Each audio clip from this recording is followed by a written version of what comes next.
For recording your screen while using Shapelab, we recommend the following tools. OBS Studio is a free professional-grade recording and streaming software with advanced settings and high-quality output. For quick captures, you can use the built-in Windows recording feature. Both options allow you to record your desktop while working in VR. Shapelab also includes a built-in screenshot tool. To access it, go to Options menu, Screenshot.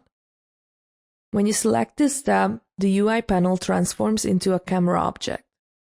Position the camera exactly where you want to frame your shot. Once you're satisfied with the composition, pull the trigger on the secondary controller to capture the image.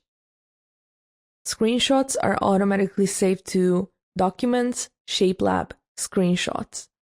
You can access them directly from this folder after capturing. Before taking screenshots or videos, make sure your desktop camera image quality is set to HD.